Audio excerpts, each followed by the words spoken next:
Have you ever wondered about evil, homosexuality, who made God, abortion, miracles, To smoke a little weed. life after death? My name is McDowell, and I'm a high school teacher, a writer, a speaker, and a college professor. I'm the general editor for the Apologétique study Bible for students. One of the questions students ask me all the time is, what makes Christianity different? Because the assumption we kind of have is Buddhism, Hinduism, Judaism, Islam, and Christianity. When you get down to the core, they're all really the same. I want to give you reasons why Christianity is unique amongst the religions of the world.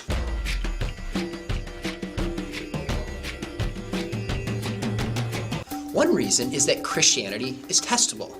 In other words, it's not just a story about some person on a distant land in a different place. It's about a human being who is God, who lived in a certain place in a certain time and did publicly testable miracles to back up his claims to be God.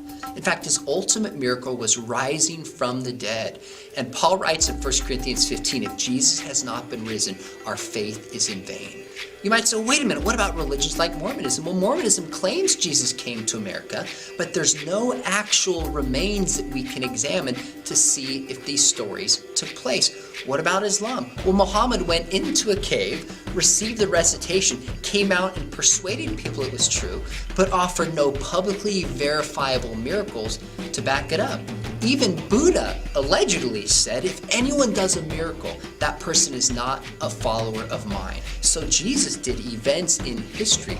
We can study archaeologically, we can study historically, we can look at the manuscripts. And this sets Christianity apart as one we can actually examine to see if it's true or not. The second way that Christianity is unique is that Christianity has grace. Every other religion of the world is about human beings working their way to God. What Jesus said in John chapter 6, what must you do is you must believe in me. We are saved by grace, not by our own works. It's about receiving God's free gift of grace. The third reason is that Christianity has Jesus at the center. Now, I know what you're thinking, oh, here we go, here's a Christian. Of course he's going to say Jesus should be at the center. But I don't think a lot of people realize how special of a figure Jesus is. Of all the major religious figures throughout world history, Jesus is the only one who claimed to be God. You see, we tend to say, well, there's Krishna and there's Buddha and there's Muhammad and there's Joseph Smith, and Jesus belongs in the same category with other religious figures. But what we don't realize in terms of who he claimed to be and his impact, Jesus transcends the category of religious figures. Well, in what way?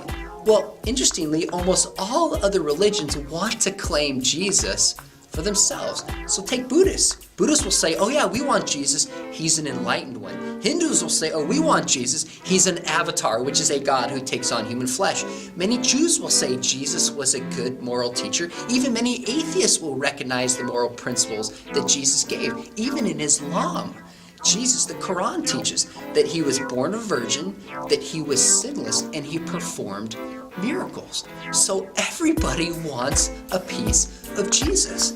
Don't you think if you're on a spiritual quest and you're considering different religious claims, begin with the religion founded on the person who's had more impact on world history than anybody who's ever lived.